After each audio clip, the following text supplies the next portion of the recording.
Hi everyone. So we are going to discuss part 2, analysis of triaxial tests.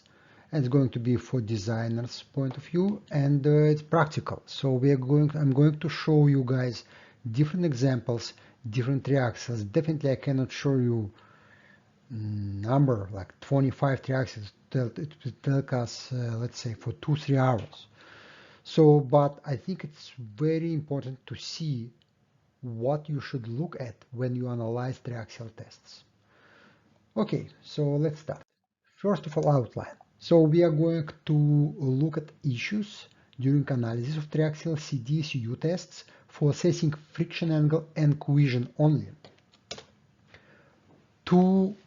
I'm going to show you it's another part 3, assessing dilation angle and Poisson ratio CD triaxial. So I'm not going to discuss it right now because it will take us a prolonged period of time just to make this presentation. And I'm trying to keep it not more than 15-20 minutes. Okay, so first of all, I'm going to repeat whatever I provided in part 1 for triaxial tests. So we have saturation, we have 3 stages: saturation, consolidations, shear. So during saturation consolidations, we are dealing only with cell pressure, back pressure. You have to watch part number 1. And volume change of water going inside, outside of the space is going to change, okay? During shear stage, we are going to measure pore pressure, excessive. Cell pressure is going to stay constant. We are going to monitor and measuring permanently force and stresses, deviator stresses on our samples. And we are going to measure deformation during the test and definitely calculate strains, okay? And during the test, lab guys should be very careful for choosing strain rate or pace of strain, pace of shear, doesn't matter how you're going to call it, because it will influence on your final results. But in STM kind of give rule of thumb how to do it and what to do, but at the end of the day, it depends literally on the experience of the person who is carrying out the test or lab manager. So during consolidation stage, we need to calculate consolidation. So it's what you have to provide to lab. We discussed it during part 1. And during shear stage, all measurements should be done, and then after, based on back pressure, excessive pore pressure, consolidation, etc., lab is going to provide you major principal and minor principal stresses, effective and total. Again, lab guys should watch very carefully for strain rate during the test. And definitely I'm not going to discuss all corrections for area changing, rubber, sleeve resistance, filter paper resistance. As we discussed before in part 2, because it's actually repeating, we need to take or consider different types of criteria for failure, or maximum deviator stress, or maximum effective stress ratio, or pore pressure, or if you don't have maximum stress ratio or deviator stress, then, so for example, you have very normally consolidated soft loose material, so you never get peak. You get peak at the maximum strain, 15%. Again, I'm not going to repeat whatever I discussed in part 1. And okay, so when you as a designer looked at the results and you have to sometimes choose or ignore specific specimens based on dry density, shape of failure, look what B value was during saturation stages or after, and curve shapes. And we are going to discuss it's very important further. So let's take a look, consolidated undrained triaxial test. And this one typical output. By the way, this one pretty good test, and these specific results was done in Excel spreadsheet, so people do understand what exactly each number. And I just would like to tell you, so you can see all these rows. It's 1, 2, 3, 4, 5, 6, 7, 8, 9, and for example, consolidations, it's difference between back pressure, cell pressure, and back pressure. So 97.1. You see, for each specimen, it was different rate of strain because it was dependent on the consolidation stage for calculation T90 or T50. And so they did calculation and says, you see, two specimens were similar, one was a little bit different. And by the way, you can take a look, B value for this specimen A, it was 1, for specimen B, 0.99, and for specimen C, 0.98. And it could be absolutely different. Sometimes it's higher, lower, it's no correlations, depends on consolidation and what your B value was. It depends on property of specific specimen, okay? And what I would like to show you for this specific one, it was chosen deviator stress at failure and vertical strain at failure. So, and based on this one we can see strain was at failure 263. That means based on whatever we can see, people used stress ratio as a criteria. Because if you just take a look, deviator stress, it was climbing every time. That means based on maximum deviator stress, strain, vertical strain at failure should be, let's say, 15, something 6, and something, so it's like 5, 6, 7, 8, 8, 6, 8. But if we can see, it was chosen another based on maximum deviator stress. And everything changed because people choose this number. To remember, we discussed part 1. That means pore pressure, excessive pore pressure was taken here about 25, and maximum deviator stress was taken, it's about, let's say, 400 kilopascal. Let's do, yes, correct, 451, 451. So we correct. For sample number B, for example, we can take maximum strain at failure 3%, and 3%, let's say it's something 3%. So you have pore pressure something pore pressure, excessive pore pressure for specimen number 2, it was, sorry guys, it was something like here. So it's 50, 100, 150 something. And if you just take a look, pore pressure excessive 134. So we just took it by eye. So it was exactly, it was 138. Okay. For specimen number 1, it was 35. So everything matched, everything clear. And then based on all initial data, it was calculated sigma 3, sigma 1. Actually, you can make by yourself all this math and you get exactly numbers you can see. What I would like to show you, so because we have CU test, so definitely total stresses is not going to match to effective stresses and it's going to be different angles, friction angles, and cohesion. And by the way, what I would like to point you, the main point, you can see all these 3 circles, 1, 2, and 3. Actually, they are not nice. If I'm just making like theoretically, it should be the same, one envelope touching tangent for each point. But in reality, you see, it didn't work. for effective, it did work.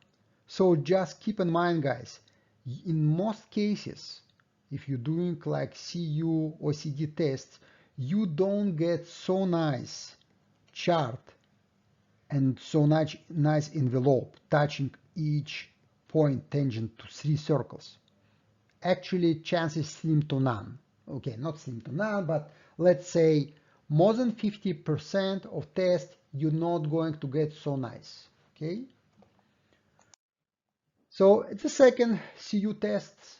Okay, here I just would like to point you several things. Also good test, good lab, everything fine, but I just gave like a row number, and I just gave like, okay, 1 and 2 row it's given, so you cannot do anything.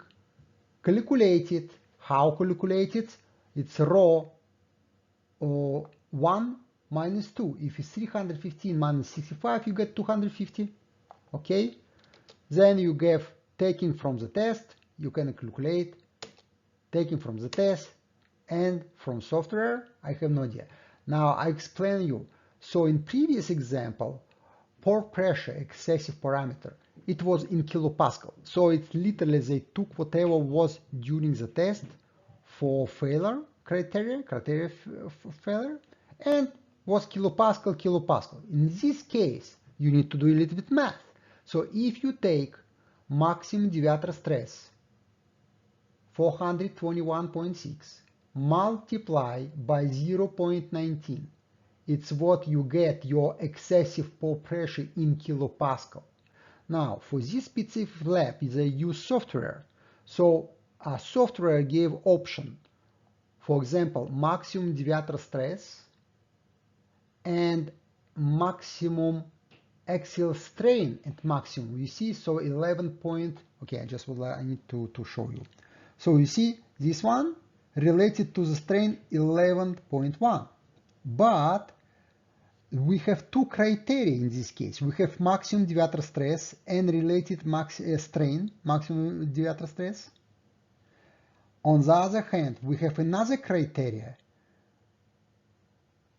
maximum effective principal stress ratio and maximum deviator stress in maximum stress ratio. Do you understand me? So you have two different results. And in one case, it's 421.6, 421.2, and 10% strain. So it's already two. You can calculate your, or build your more circles two different ways. Okay. And again, this calculated.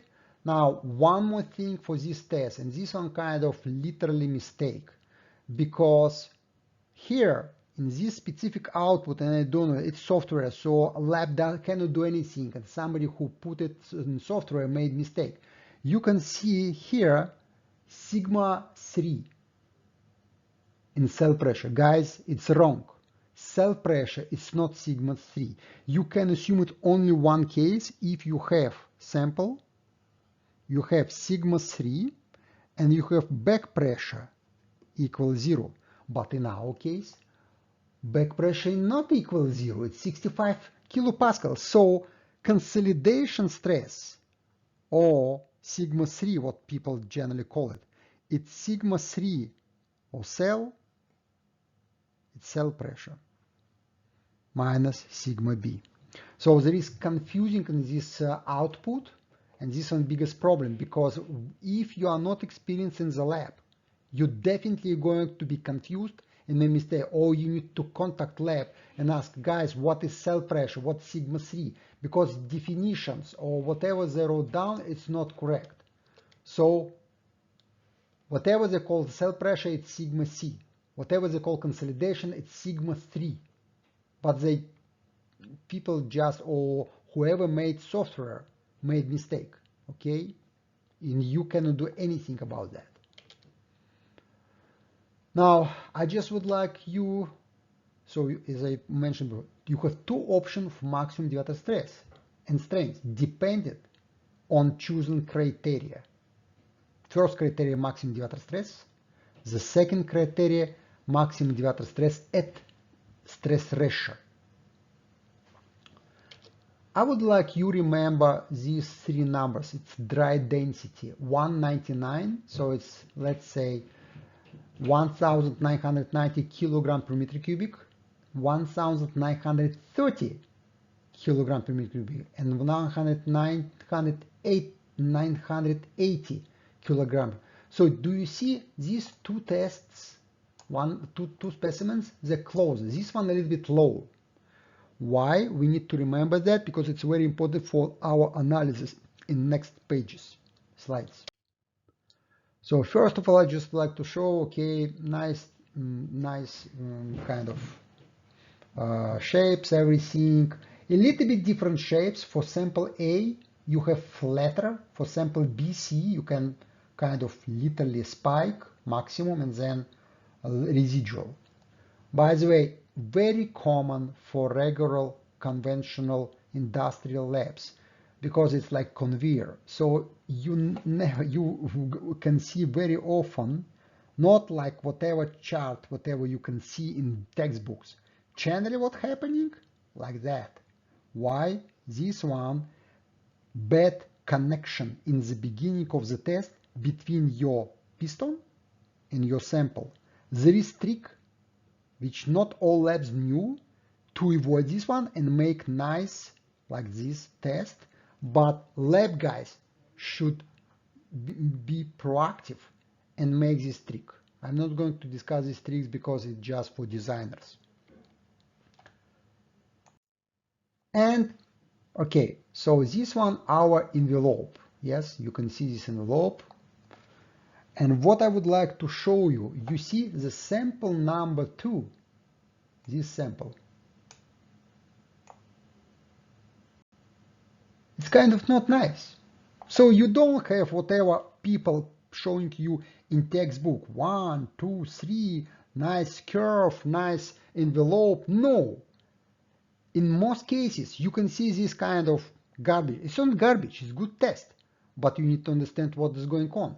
Now, why I'm just trying to recall like previous slide, do you remember about densities? The sample number 1, 990, sample number 2, 9930, and sample number 3, 1980. The two specimens pretty close, similar. These samples not. So when you are analyzing and making your envelope to calculate friction angle and cohesion, ignore in this specific case, unfortunately. You need to do something. You can do different techniques, but I'm showing you what's happening and the reason for that, okay? Okay, there is another test. It's a CSCU from another lab also, so more pore pressure. Guys, I'm just giving you the bad example. First of all, it's conceptual misleading and misunderstanding. Whoever carried out the test from 1990, I don't know, remember company name, I just found it in some reports, yes. And you can see, guys, first of all, deviatic stress cannot start from 80 kilopascal. It should start from 0. That means whoever done this test didn't understand the meaning. That means everything should be shifted. That means all charge should shift it to 0 and get the same shape. Because deviator is just delta between initial stress and maximum stress. You understand me? It cannot start from 80 kilopascal. Secondly, what I didn't like, pore pressure, excessive pore pressure going up. Very weird. I just literally, it doesn't make any sense for me after like I carry out so hundreds of tests, not one. And by the way, guys, just keep in mind. Test for me, it's not one specimen. One specimen, it's not triaxial. Specimen, 3 specimens. And then I can make everything. And when somebody is saying, oh, I can make one triaxial, one specimen and just calculate all frictional cohesion, guys, doesn't make any sense. Remember it. Any triaxial test consists of 3 specimens, period, end of story. So, and then, like as I told you, something wrong with this one. And then, guys, I spent in like a long time, it was 5-7 years ago, when I tried to understand what people done, because it's kind of triaxial, we spent money. not for when I joined company, but it just total mess. It just, I cannot understand what people done, what output. So it's totally automatic output and people didn't understand what they made in output, okay?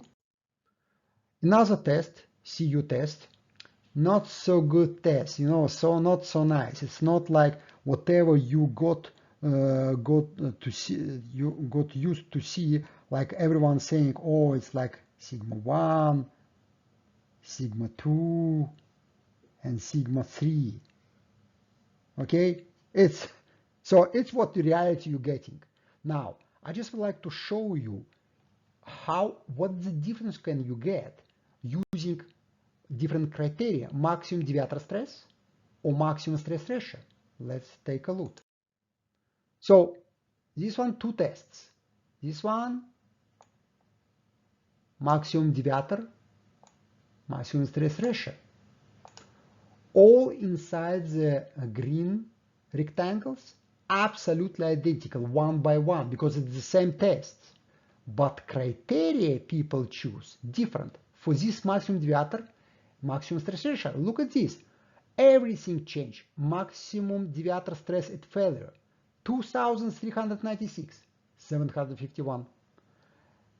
Everything different because we picked up different values from different criteria. You need to watch again part 1. I cannot like repeat. You have to watch and then maybe several times and you can understand. And whatever on the green rectangles, everything the same. But all calculations, all sigma 1, sigma 3, everything different. And as a result, I would like to show you difference output. The same test, but maximum stress ratio, it's what I told you many times, for CU very often, and especially for multi-stage, working much better. So this one, from the left side, maximum deviator stress, just people made it up, literally. But I don't blame them. They need to do. But what they did, and this one I love some labs, they did option they give to designers, and they showed, okay, guys, we made one techniques, another technique, the second techniques, maximum stress ratio, working much better, so it makes sense. Okay. Okay, right now we take a look CD test, consolidated drain test. So what I would like you to pay attention, and this one very important, guys, you have to look on the shape of the curves, like deviator stress, volumetric strain, and principal stress ratio. You can see it's almost the same material, and we can see further like it's the same, like you don't see difference in densities, moisture content, B value, nothing, but they behave absolutely differently. And as a result, as I told you, it should be every time 3 specimens because one specimen somehow didn't work. The reason I'm not going to delve what the reason behind it. It didn't work, that's it. It's like the same, I'm give you example, if somebody says, oh, I can make Proctor test for 1 point. Guys, yes, you can make 1 point of Proctor. Can you use it? My opinion, no. Okay, now let's take a look. It's the same, whatever I showed you before, but look at this. The same density, 90, like a little bit high, you understand? So this one much higher density. When you see the density should be in the range plus minus maybe 20, maximum 30 kilogram per meter cubic. When you see 90 kilogram per meter cubic, it's a lot. And look at this dry density after before shear. Look at this how it was difference. And moisture contents, everything changed. So it's what I just would like to show you. And then 2 specimens, not changing because it's CD test, so no difference between total stress and effective stresses. You need to make some envelope. You get some 45 degrees, but it's what you can get. It's the only way to analyze it. Definitely you can do like analysis for sensitivity, sorry, for one more circle. You can make another more circle and make some average or check sensitivity of your model. Okay, but in reality, what I'm repeating many times, and I'm just saying it's first time here in my presentation, one test, it's not test. Two tests, no test. Three tests, yes. Now, people can say, what are you talking about? One triaxial set, it's about $2,000. I don't have budget in my project. Yes, I totally understand that, guys. But I'm showing you, you need to get somewhere from somebody, from some authorities, from big companies who carrying out big tests, big projects, and they have budgets and they have statistics. Okay, and then let's see. Okay, you see 45, 46. So two specimens, it's not good practice. So three should be at least 3 specimens for the same type of material. Okay, another CD test. Also, what I would like to point, you see, actually in here, I don't have big difference. It's almost less than 20 kilograms, so it's pretty good. I have some difference in B value, and look at this. You see specimen C and specimen A have similar shape of the share. Specimen B a little bit different, much flatter. And look at what more circles happening. This reason something average based on first and third sample was taken, and the sample number B, second sample, was ignored. Definitely you can say, okay, I can go up and just, but it's not going to change friction angle. What is going to change? So your cohesion. So I understand designers or labs say, okay, you know what, I'm ignoring like a little bit, it's too high cohesion, let's say about maybe 150, 120. I'm going to make it less, just make more reasonable. I have only one test, I don't have another budget, I need to deal whatever I have, okay? And thank you very much. I'm going to make part 3 for dilation and Poisson ratio from CD tests. So we'll come back and meet again. Thank you very much.